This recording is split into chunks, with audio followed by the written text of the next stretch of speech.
نصلی و نسلم علی رسول الکریم اما بعد۔ اب انشاءاللہ 28ویں سپارے سے تلاوت کا آغاز کیا جائے گا۔ اس میں سب سے پہلے سورہ المجادلہ آتی ہے۔ مجادلہ کے معنی ہوتے ہیں جھگڑنے والی۔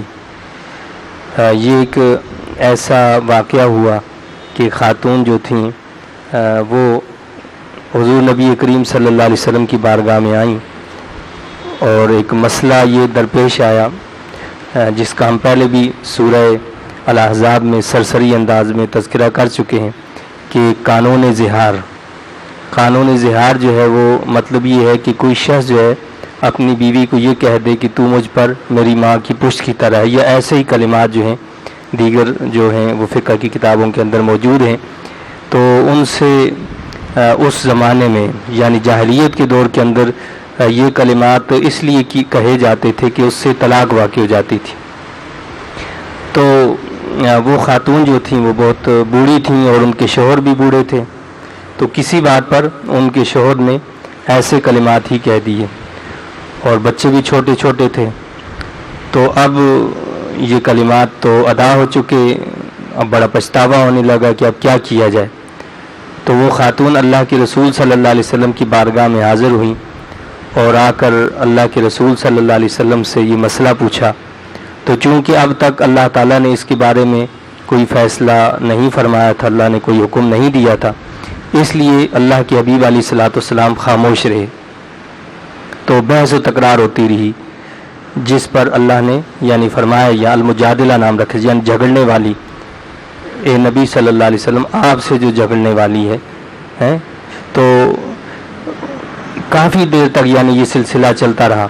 اسی دوران اللہ تعالیٰ نے یعنی قرآن مجید کی یہ جو آیات ہیں یہ نازل فرمائے، جن کے اندر زہار کا قانون جو ہے وہ تفصیلاً بیان فرمایا ہے کہ اگر کوئی شخص جو ہے ایسے کلمات کہہ دے تو اس کے لیے جو ہے وہ کیا ہے۔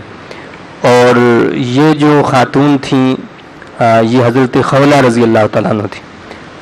حضرت خولہ رضی اللہ تعالیٰ عنہ جو ہیں بوڑھی خاتون تھیں۔ تو حضور نبی کریم صلی اللہ علیہ وسلم کے بعد بھی جب سیدنا عمر فاروق رضی اللہ تعالیٰ عنہ کا دور خلافت تھا، تو ایک دن آپ تشریف لے جا رہے تھے، آپ کے ساتھ آپ کے پوری جو ہے نفری بھی تھی، لوگ بہت سارے موجود تھے۔ تو راستے میں آپ نے ان کو روک دیا، یعنی سیدنا عمر فاروق رضی اللہ تعالیٰ عنہ کو، اور آپ سے باتیں فرمانے لگیں، ان سے نصیحتیں فرمانے لگیں۔ تو کافی دیر ہو گئی، تو لوگ بھی جو ہیں وہ بڑے حیران ہوئے کہ بھائی اتنا ٹائم ہو گیا۔ تو کہنے لگے کہ آپ کیا اس بوڑھی خاتون کی وجہ سے یہاں کھڑے ہیں، کیا اتنی دیر کھڑے رہیں گے؟ تو فرمانے لگے حضرت سیدنا عمر فاروق رضی اللہ تعالیٰ عنہ کہ تمہیں معلوم نہیں کہ یہ کون خاتون ہیں؟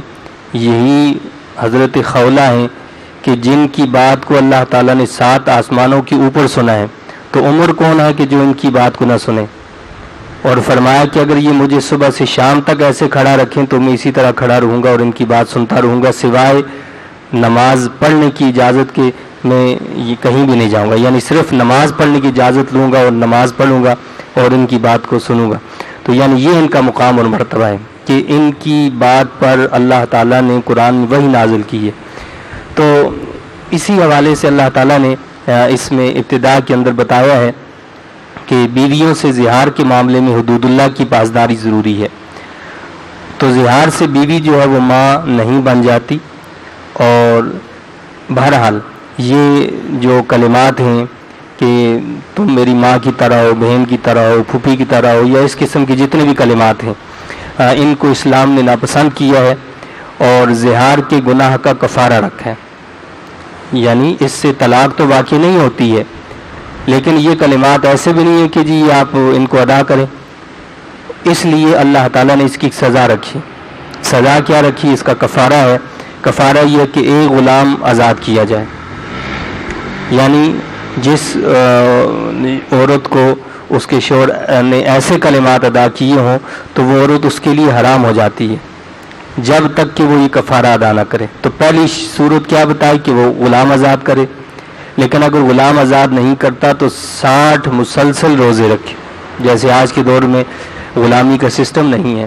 تو فرمایا کہ 60 روزے مسلسل رکھنے ہوں گے اس کو، یہ اس کا کفارہ ہوگا۔ اور اگر یہ بھی نہ کر سکے تو پھر 60 مسکینوں کو کھانا کھلانا ہوگا۔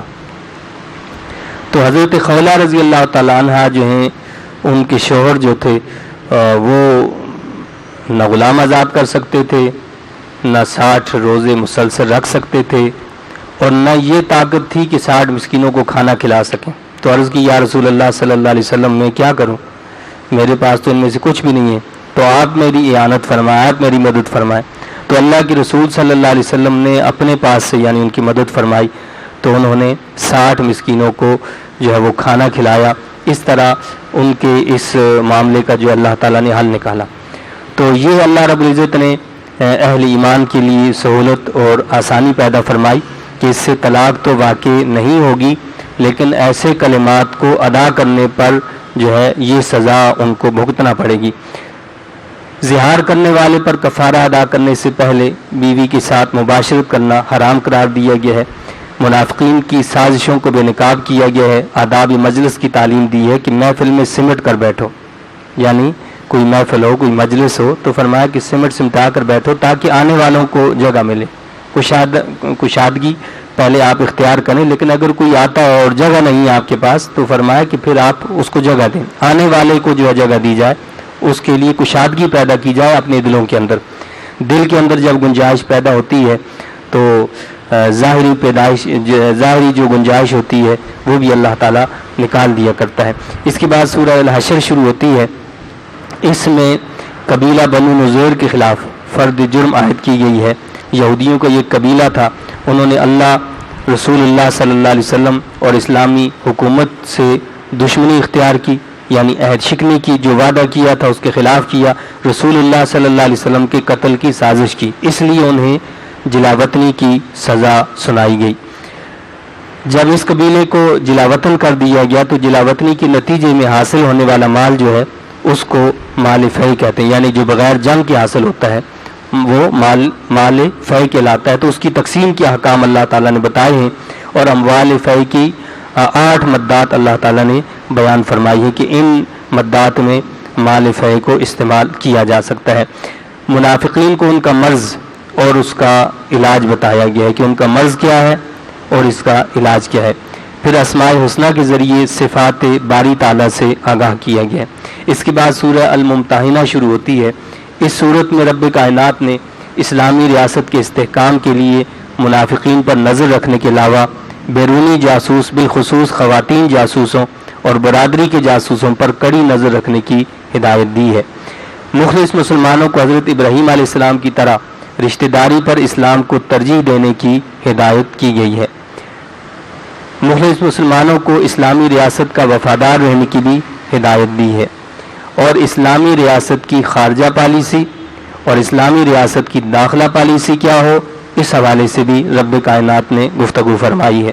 اور آخر میں اسلامی ریاست سے کامل وفاداری کے لیے مسلمانوں کو مغضوب قوم یعنی یہود سے مکمل قطع تعلق کی ہدایت فرمائی گئی ہے۔ تو اللہ تعالیٰ نے جن چیزوں سے ہمیں روکا ہے، اگر ہم ان چیزوں کو کریں اور پھر یہ سمجھیں کہ جی اس سے ہماری بہتری ہوگی، تو یہ ہمارا جو ہے خیال ہی ہو سکتا ہے، اور یہ ہم اپنے آپ کو دھوکہ تو دے سکتے ہیں، لیکن اس سے کبھی ہمیں فلاح اور کامیابی حاصل نہیں ہو سکتی۔ اس لیے اللہ تعالیٰ سے یہی دعا کرنی چاہیے کہ اللہ تعالیٰ ہمیں ہر ایسے کام سے محفوظ رکھے جو اس کی نافرمانی پر مشتمل ہے، اور ہر وہ کام کرنے کی توفیق دے کہ جس سے اس کی رضامندی حاصل ہو جائے۔ آمین۔ وآخر دعوانا ان الحمد للہ رب العالمین۔